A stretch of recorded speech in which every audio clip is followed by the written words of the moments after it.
Welcome to the American Shoulder and Elbow Surgeons Podcast. I'm your host, Peter Chalmers, a shoulder and elbow surgeon at the University of Utah in Salt Lake City.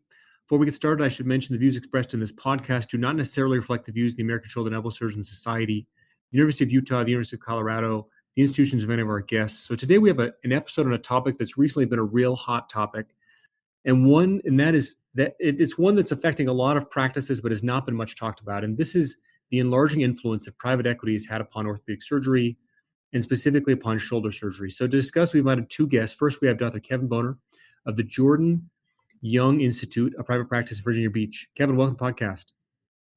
Thank you very much. I appreciate it, Peter, and I appreciate the invitation for this unique topic. And then next, we have Dr. Paul Sethi, who's of orthopedic and neurosurgery specialist in Greenwich, Connecticut. Paul, welcome to the podcast. Hey, Peter. Thanks for having me on. Okay, so thank you both so much for coming and spending a couple of minutes with me to talk about this. And so this has been a topic that's been frequently whispered about, but there's not been a lot of great information. So, Paul, perhaps you could first start by telling us what exactly is a private equity fund? Yeah, I think that's a great question, and it's important to understand. Private equity funds are businesses that invest in other businesses with private money. So instead of taking your money and investing in a Wall Street firm like you might do with Fidelity, private equity firms collect money from investors and they choose to buy companies. And they buy companies in certain groups, and their goal, quite simply, is to make the company that they buy more profitable and then be able to sell that company. So it's a strategy for investing that involves private money buying companies typically. And it's different than venture capital, is just as a brushstroke, because the venture capital individuals are, again, private industries, but they're looking, or private money, but they're looking to invest in companies that don't really exist, that are more fledgling companies that are pre-market. So these are looking at companies, and they're looking at making existing companies more efficient to make them more profitable. Okay, now, so Kevin, tell us what are the usual goals from the perspective of a fund? What are the usual goals of this kind of investment when it comes to investing in a group of doctors, a private practice? Mm-hmm. Well, I think that in terms of getting into medicine, orthopedics, private equity started investing in orthopedics in about approximately 2018, but there's been somewhat of a track record previously with other fields such as dermatology, ophthalmology, and other specialties. So basically, orthopedics is relatively new to this. Over the last several years, I know that Paul has been involved a little bit longer than we have, certainly. And so, when we started looking at this, I went back because I knew we didn't have much of a history in orthopedics, and started talking to other specialties regarding, hey, what are we getting ourselves into? Is it worthwhile? Because, quite honestly, Peter, if you asked me 18 months ago or certainly 2 years ago, private equity has somewhat certainly of a negative connotation amongst doctors, and it's really has a certain stigma associated with it. So I was in that camp a couple years ago, and then as we started looking at our options and really seriously looking at this, because previously I would have said, listen, we're just not interested. We're actually doing really, really well for a private practice group. It became more and more apparent that despite the fact we may be doing well, that may not serve us well into the future regarding, when we read the tea leaves in terms of what's happening in medicine. So we started taking deep dives, looking at other practices and, even prior to orthopedic surgery. Kevin, I don't want to interrupt you, but that's exactly the first trend, right? So, Peter, I know we're talking about what is private equity, but let's step it back for a second. Like, what is any impetus for change, or what's the demographic in medicine now, right? And if we look at the American Medical Association, or what they report in the Journal of the American Medical Association, starting, in 2012, the percent of physicians who are in private practice is starting to cut down, right? And in 2017, I think there was an egress of somewhere between 14 and 20,000 physicians from private practice. And then in 2022, for the first time in the history of medicine, the number or the percent of doctors who are in private practice dipped below 50%. So that's never happened before. The second trend that's happening at the same time is doctors are converging over to larger size groups. So, look, the simple facts are that private practice is dwindling year over year for at least the past decade. It's now at its nadir or lowest point. And the question is why? And just like Kevin said, at least in the subspecialties, we may not be dying on the vine just yet. But if you try and predict the future, and what did Niels Bohr say? It's very hard to make predictions, especially about the future. But the cost of delivering care to each patient is going up. And year over year, whether it's the cost of rent or each of the things we do, it costs more money to see each patient. This is accelerated by COVID, where the non-physician employees, I mean, I don't know if you pay attention to it, but each of our MAs, X-ray technicians, MRI technicians, each of the front desks, they're all making a lot more money, and maybe it's appropriate for them to have finally caught up. But the simple fact is that it costs us more money. Reimbursement is not going up, so it simply eats into the margin and how you can pay your physicians in a profitable way. So there's this setup out there that makes it more challenging. Kevin, I don't know if you guys felt the same thing in Virginia. No, yeah, no, absolutely. And in fact, and going beyond that, there was a recent ASES study that about 48% of orthopedic surgeons work in private practice. And beyond that, about 51% of those groups had 10 surgeons or fewer. And basically, those surgeons have to manage both clinically and then the financial aspects of their medical businesses.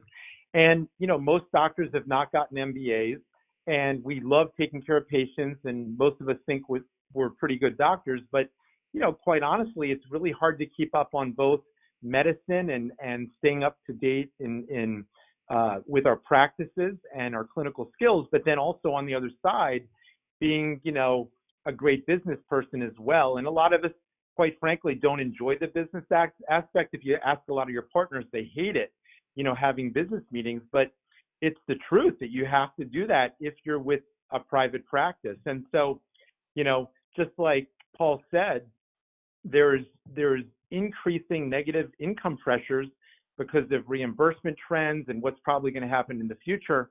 And what a lot of people maybe don't realize in the private practice setting is based on these margins that Paul mentioned. If CMS cuts us, let's say, by 3% or 4%, well, guess what? The impact of that on our W-2s is not 3 or 4%. When you look at margins, it's probably closer to 8 to 10%.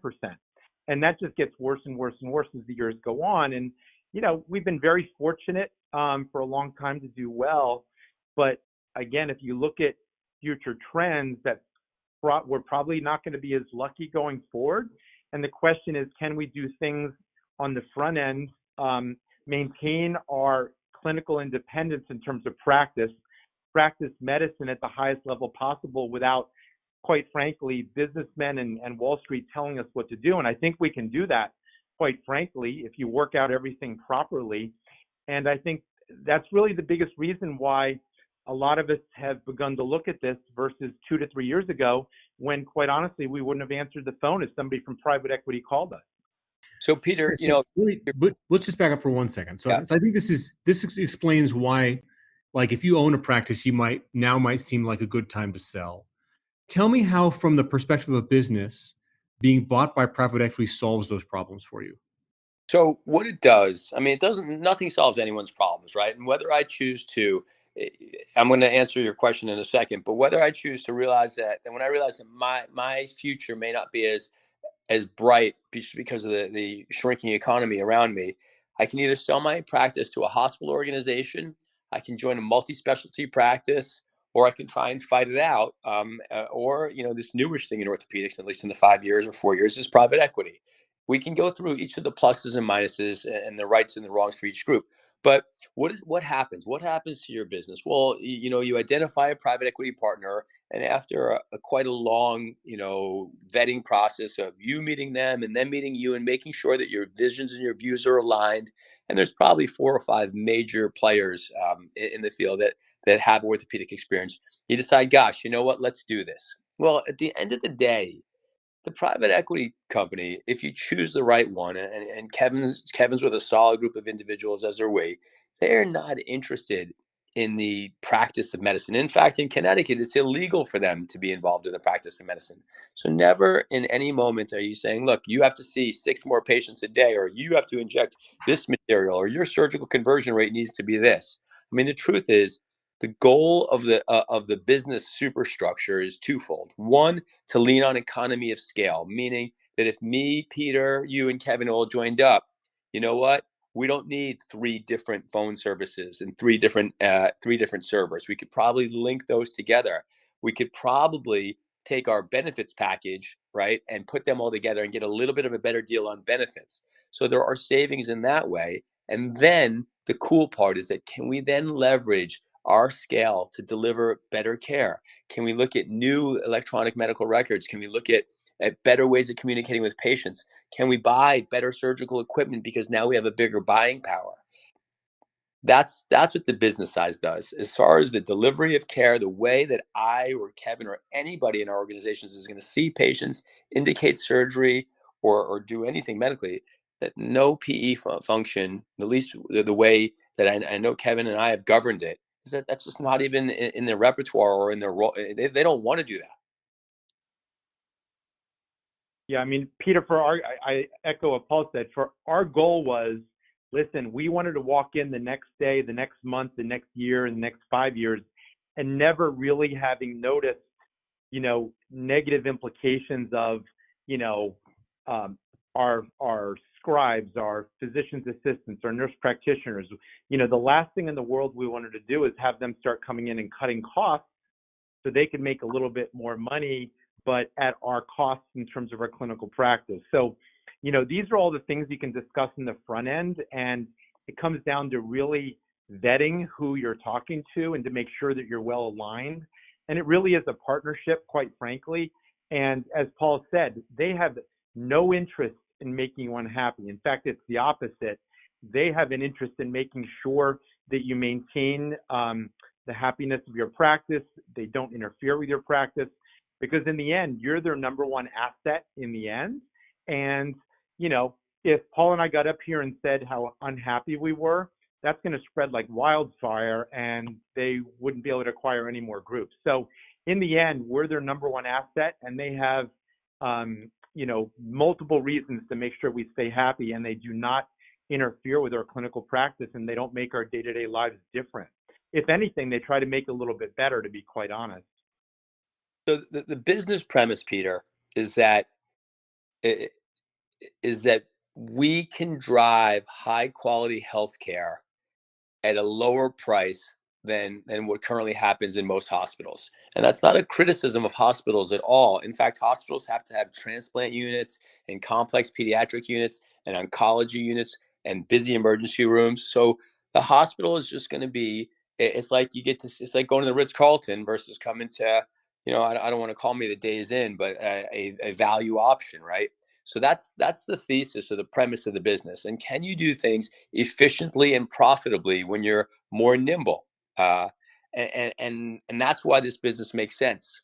In poking holes at that theory, there's an article in JAMA this year, and it says, "Oh my gosh, when private equity buys your practice, as it turns out, the cost of delivery of care goes up."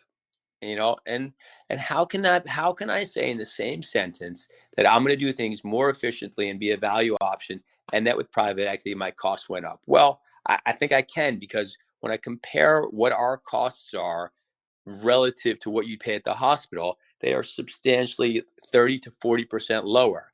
So it is true that if Kevin and I join together, we can go to insurance company A or B and say, you know what, we probably deserve a little bit more for what we do because we provide a safe value option, and here are our published results. So we can drive cost up compared to what it may have been in the private sector alone, but it's still a lot less.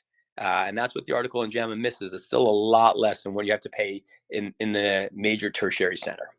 So okay, let's talk about disadvantages. It sounds like the advantages are economies of scale, ability to negotiate as a group with insurance to get better rates. So as to your cost of care goes up, but again, maybe less than the hospital. But tell us why you might not want to do this. What are the disadvantages? What are the downsides you've seen? Are there any?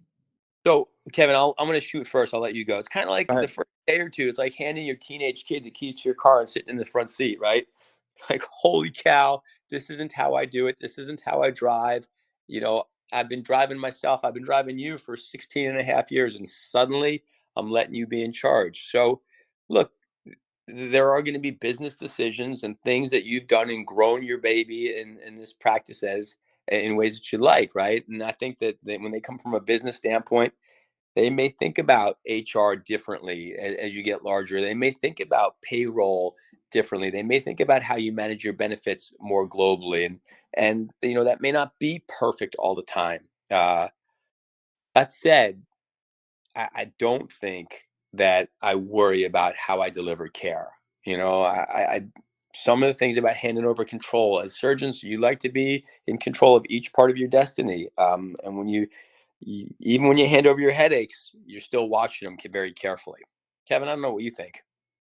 Yeah, no, I completely agree. And I think also maybe the unknown, we were very, concerned about, not only we had to absolutely trust the partner that we were initially doing an alignment deal with our initial private equity group, but as people have probably heard, then there are these subsequent bites where there's the second bite of the apple, quote unquote, or third bite.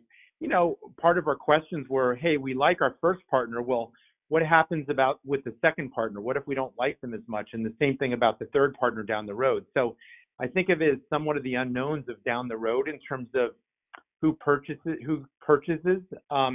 your MSO or your group down the road. And keep in mind that your contracts that are negotiated really go into perpetuity. And yes, people can say, well, they can try to change them. Well, a lot of things can happen, but that's why it's really important to work out your contracts initially to make sure you're happy.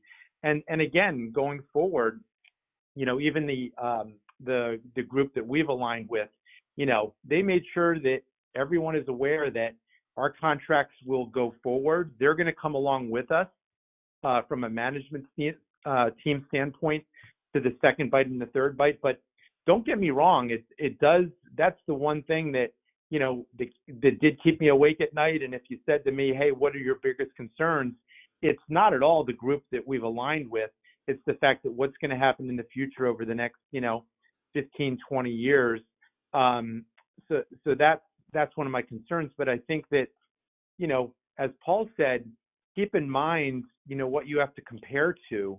Nothing is perfect. I know a lot of friends who are in academic institutions that all of a sudden, the first of the month they came in and they said, we're changing your contract. So, that's not optimal. So things can go bad in an academic setting as well.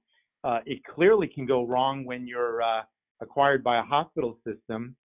And let me tell you, I spent my first 4 years of my career in the military, and I love the people I met in the military and took care of, but it's not the greatest organization in the world to work for. So, you have to sort of compare this to other alternatives as well. And, there are clearly potential negatives. There's no question.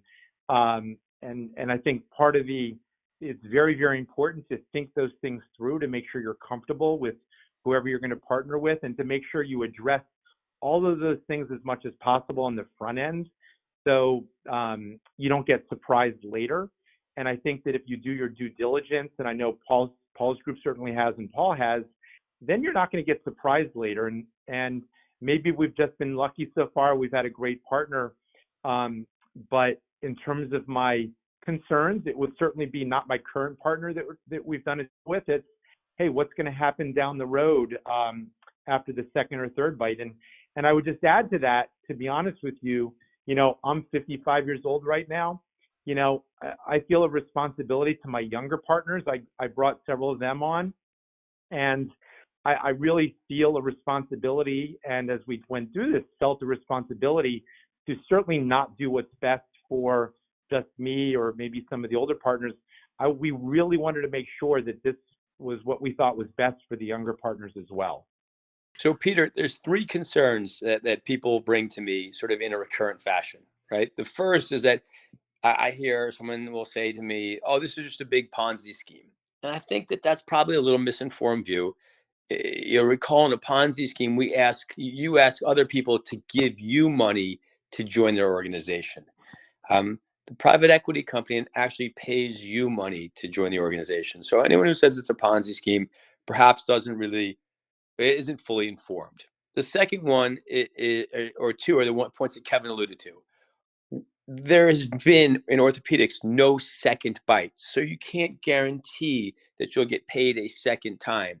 Now that said, and then you don't know who your future partner is, right? Well, as it turns out, I think in orthopedics we're going to see a series of second bites come in the next 12 to 24 months, and Walmart actually just went and bought a large medical group. They announced that in the Wall Street Journal this week for an astronomical fee, right? So these second turns are coming. The third concern is probably the most important one, is the one that Kevin alluded to. What about the future of earnings potential of physicians that are going to come into the market, right? And that's an important one, because the reality is that young doctors are the future. They're the ones who are going to take care of us as individuals and be the future of our world. So there's no chance that we want to compromise or not allow them to succeed. There's no chance that they can't get reimbursed and earn a salary that's fair market valuable and comparable to anywhere else, because otherwise you basically have closed the door in your future for the entire practice, right? So I don't believe any of those concerns are entirely true. And I would submit that the opportunities in a private equity owned group are equivalent and potentially more exciting than any of the other employment opportunities, whether it's multi-specialty, university employment, or the dying private practice, which is probably the most risky. Can I ask you a question real quickly about this, just to make sure I understand correctly? So we at the beginning, we asked what a private equity group is, and you laid out that they're a group that buys businesses to make them more efficient to subsequently sell them. That's the purpose of a private equity firm. And it sounds like from both of you, as part of your contract, you have given up control over who the private equity firm sells you to subsequently, and that is an expected outcome. That's the end game, is that your group will be sold. Am I understanding that correctly? Absolutely. Is that, Kevin, that's Correct. the same for Correct. you? Absolutely. Yes, correct. And that's the major concern, is that your current partners you've picked and they're good, but the future partners, whoever they sell you to, you don't have any control over, and who knows if they'll be any good. So Peter, but that's sort of a correct statement, but let's get granular on this. There's zero, unlike a company that produces widgets where the employees are replaceable and you have the factory, you have the outcome, you have the book of business, and you have the sales moving forward. And you can replace the CEO. You can be like Twitter and knock out half the employees, right? In orthopedics, you can't simply replace and pull in and pull out a surgeon. That, you'd be amazed as we talk to each individual group, the due diligence and the thought process we put behind every surgeon, and any one surgeon who could potentially exit is so meaningful that there's no group in the world, no private equity group in the world, who's going to come in to an orthopedic conglomerate and say, we're going to buy you even though you don't want us to buy you. They're going to want us to be so on board with them. Fear of surgeon exit is so huge, it affects their bottom line so quickly that that's just not going to happen, right? It's not conceivable for us to get a hostile takeover, to get taken over by someone we don't like. Physicians will leave. I mean, that's the thing, Peter. As Paul said, you can always leave, right? So if somebody buys you, nobody's making you stay. You can always leave, and as Paul said, that is the last. As surgeons, we're their number one asset. That is the last thing in the world they want to do, and as a result, the doctors will get say in terms of who buys them. So it's not like you have no say. You're going to have a say in terms of who buys you. You're going to interview them. They're going to interview you. And in the end, just like you had your initial partner, you want to make sure that in the end, everybody's happy. But as Paul said, there is no way they're going to buy you if in the end they think that any of you are going to leave, or a significant number of surgeons are going to leave because you're going to be unhappy. Now, talk to me a little bit. You guys both mentioned, having a junior partner. Kevin, I'm good friends with Justin, who's one of your junior partners, and he's really enjoyed being part of your group and speaks so highly of you and your group. I'm sure that this has affected, I know you have a close relationship with him. I know that you're thinking already about who's the next Justin. Once you're purchased, once you've partnered, whatever words you'd like to use for that, how does that affect the next hire? How does that affect their deal? How does that affect their buy-in? How does that affect whatever supplementary income they may get for ancillaries? How is that out in your deals? Yeah, so you have to make it advantageous for people who are your prospective partners in the future.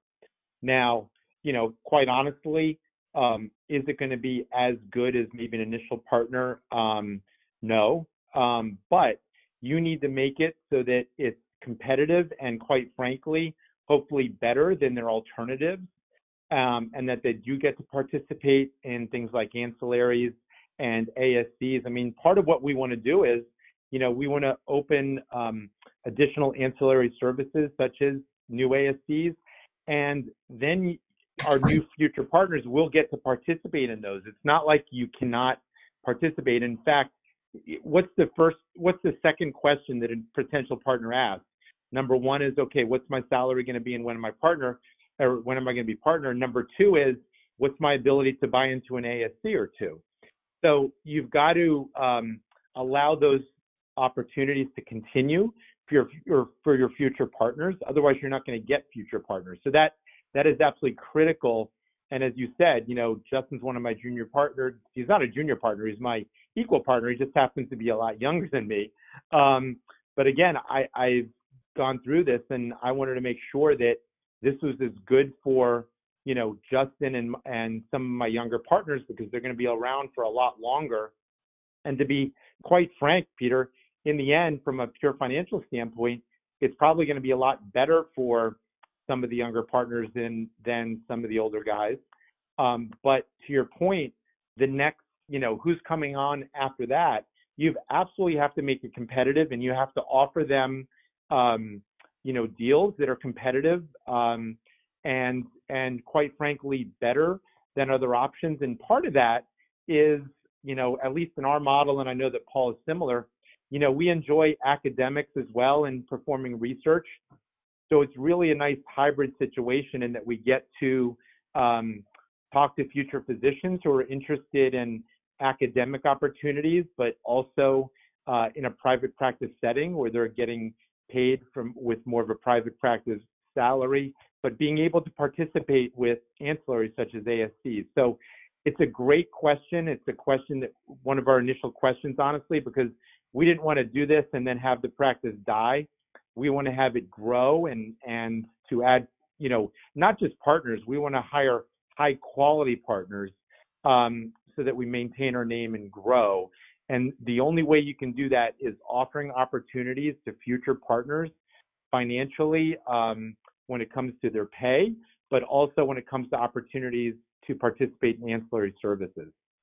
So Peter, Paul, what are your thoughts on that, Paul? You bring up a good point. That's a sensitive point and handled differently by every group, but has to be handled well. So there's definitely inequity in terms of the initial payouts. If Peter, you started a practice and you actually put in the MRI, you built the PT, you built the ASC, and someone's joined you 2.5 years ago, when you go and sell the practice, you're probably going to think that you're entitled to a better or more of a proportion of that practice than as a younger partner, right? You've built more, you've done more.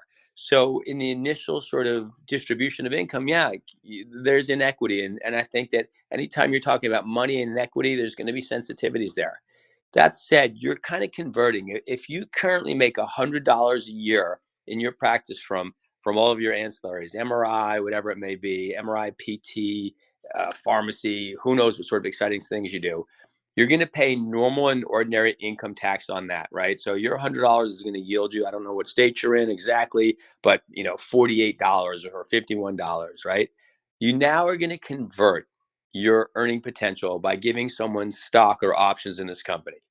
And those are going to convert at a capital gains change. And fortunately, that did not get voted out last year, as we worried about. So now your $100, when you recoup it, is going to actually get you back $68, right? And when you amortize it over 5 years, you're actually going to make more money. That's how does Warren Buffett and all the Wall Street guys get rich? They do it by paying capital gains, not normal and ordinary tax. So it's a diversion. It's a money diversion scheme, but it's got to be good for young people. Otherwise, you can't attract them. Everyone will go work for someone else.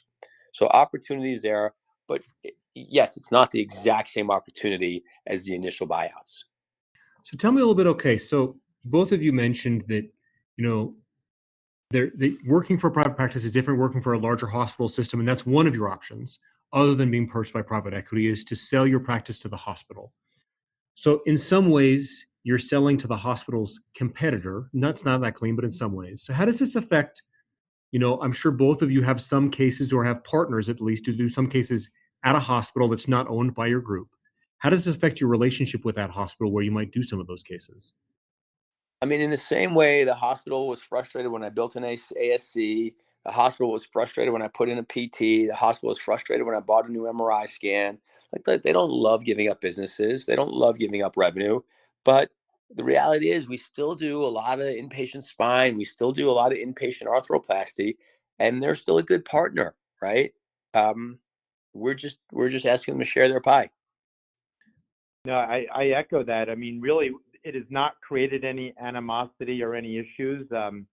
You know, to be honest, we've done joint ventures with our hospital system, and you know, even after we explained that this is what we did, they understood our motivation, and quite honestly, they said that they look forward to working in the future with us with other potential ventures. So it didn't create a negative situation with the hospital system, because, as Paul said, we still do a lot of cases there. We still have to work together, despite the fact that, those of us who do more outpatient don't go to the hospital as much. We still have a lot of partners who do a lot of inpatient joint replacements and things like that. So you've got to work together, but it's really not created, a negative environment with us. Again, in fact, we're meeting with them to look at other potential opportunities and doing it with our new private equity, firm. So it's not created a negative situation at all with our group. The last question I have for you guys, and this is something we, I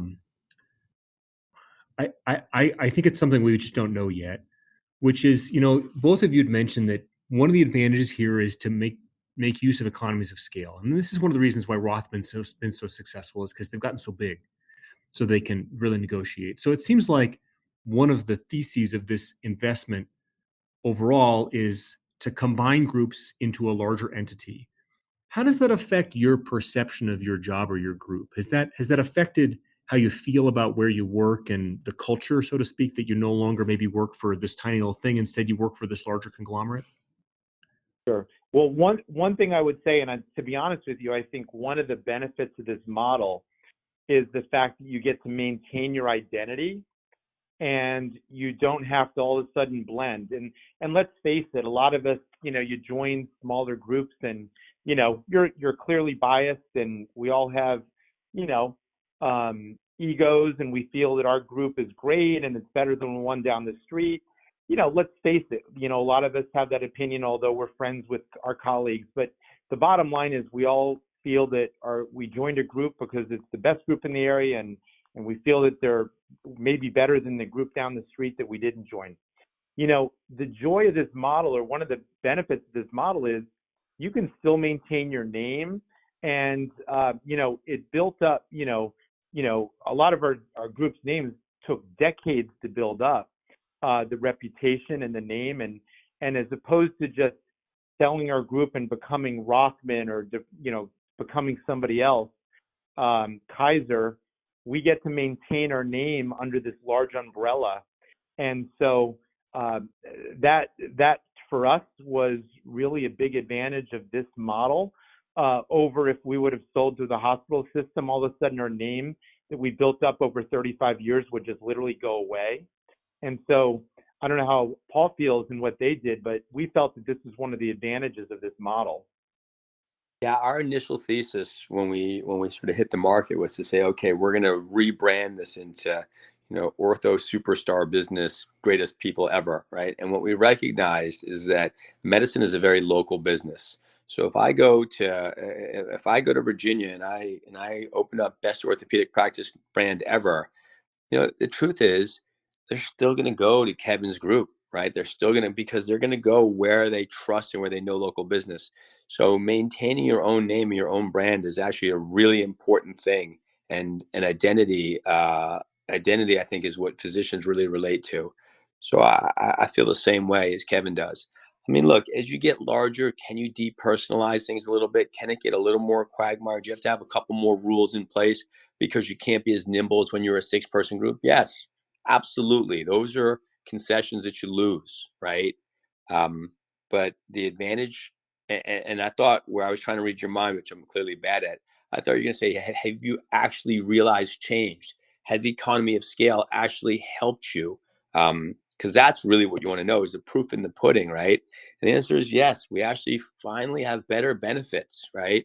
Our benefits are not going to go up next year, which is the first time in the history, at least in my practice, that I'm not paying more. Have we done better with insurance companies? Actually, yes, we have.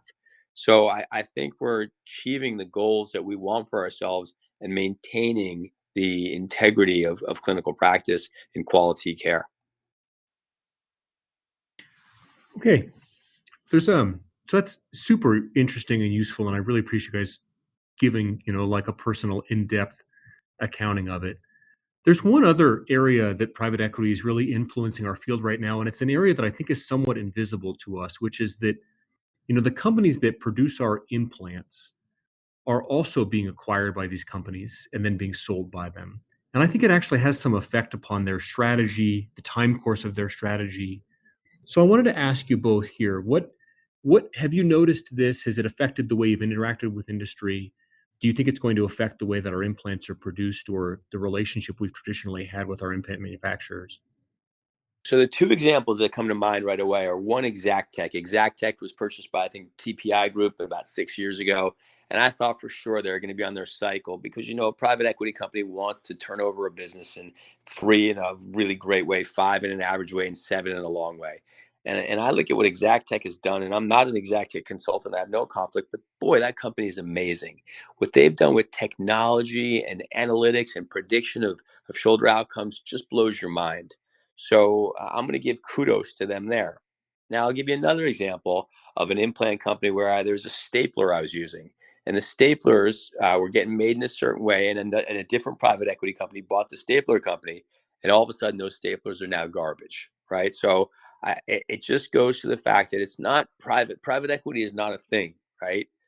A shoulder surgeon, gosh, Peter, I need to tell you, a shoulder surgeon is not a thing. I mean, there's a lot of variation, right? Just because you put your name on it. So there are definitely going to be bad apples and bad actors who are going to cut and dice and just look to make a cheaper, more efficient product. And there's others who are going to say, I want a really good product, and something really good is going to make me more valuable. So that's, you got to marry who you trust. And you got to marry who's got your vision. I think those are all valid points. I mean, I'm not saying it's bad. I mean, It again, sometimes could the be, 7-year time course is better than maybe the quarterly earnings approach that you might have as a publicly traded company. but That's it not could. good or bad. I just think it changes the way we think about it. It absolutely could be bad, right? If someone is just looking to grind blood out of the stone and at some point there's no more profitability in a company, you're going to come to an end point where it ends poorly, right? And it's happened. It's happened in dermatology where some of the dermatologists feel like they've been forced to make decisions. They weren't doing enough Mohs, or they were having one person read the pathology. So it can absolutely go wrong. But if you do it right, I think you can avoid that. Now, boy, in 5 years, when I have to listen to this podcast and tell you how I blew it and how it all went wrong, I'm gonna have to eat my hat and eat crow, and I won't like that. What are your thoughts, Kevin? Yeah, no, I agree. I mean, I think that's why it's really important to take a deep dive before you think about doing something like this with the group that you may partner with, and to make sure that you're truly well aligned and that they have no interest in affecting your clinical practice, and that they only have the interests of the patients at heart. Regarding the fact that, yes, do they want to make money? Of course they do, but you've got to make sure on the front end that they're not going to interfere with your decision making. They're not going to interfere, quite honestly. Not that I didn't want them to certainly, affect my decision making, at all. I didn't want them to affect my life at all when it came to walking into the office, because, I have a scribe, I have 2 PAs, I have an athletic trainer, I have multiple medical assistants, and you know what? I wanted to make sure that, again, when I walk into the office, that none of that is affected. And could you join a practice and not be aware of the fact that, you're going to sign a deal and you didn't think it through and you didn't do your due diligence, and they're going to come in and get rid of one of your PAs and say that, hey, listen, you can get away with one PA, you don't need two PAs, or you can get rid of your athletic trainer or one of your MAs. Of course, that could potentially happen, but it's really important to make sure that on the front end that doesn't happen. And again, in the end, I think what Paul and I both said is they really have no interest and to make you unhappy, because they understand that, again, you're their number one asset. And if all of a sudden, let's face it, we all talk, right? We all go to meetings, and if people start talking to Paul and I, and they get the sense we're unhappy and people are, we have regrets and wish didn't do it, they're never going to sign another deal again. So, they have a significant interest in making sure that we're happy. We're just as happy after the deal is signed as what they promised before we signed. So, just like Paul, I hope that in 5 and 10 years and 15 years, I really hope that I can say I did the best thing for not just me, but for, again, all my partners and the partners that have to practice for another 30 years. We wouldn't have done it unless we thought that, versus our other current options and looking at the tea leaves, what's happening in the market in private practice, we thought that this was the best decision, and we did not take the decision lightly. We literally talked to multiple practices and really thought it through. And again, maybe I'm going to be wrong, and maybe I'll have regrets in 15 years. But based on all the evidence that we collected, and based on really trying to do our due diligence and interviewing multiple PE groups and talking to multiple PE firms, we think and we hope that we made the right decision for, not just, the older partners, but certainly the younger partners as well. Look, left unchecked, private practice won't be a thing. And maybe that's what some people in the world want, but I don't know if that's the most right thing for everybody. Well, I think it's a super fascinating insight. I mean, again, as I'm an academic guy, and the good news is private equity is never going to buy the state of Utah, so I'm protected, I think. But it's super interesting, I think, to hear both of your insights, and I think this is something that's coming for a lot of private practices if they haven't heard about it already, and certainly an interesting insight into the way the business side of things run, but also the way that how do we shepherd our practices into the future so that we can continue to provide the highest quality care for our patients. Anything else either you would like to add? No, Peter, I appreciate you taking time, because this doesn't apply to everybody, right? And I think understanding it, it shouldn't be heralded as the new coming of medicine, but it equally shouldn't be demonized as the sellout of medicine. And I think understanding how in private practice we're going to need to struggle to survive, and we can't compete against the university institutions. So what we do want to provide a healthy sort of financially conscious alternative when necessary. Well, that's about all the time we have left for this podcast. Thank you so much to our guests. For all of our shoulder and elbow listeners out there, don't forget to subscribe, and we will see you next time.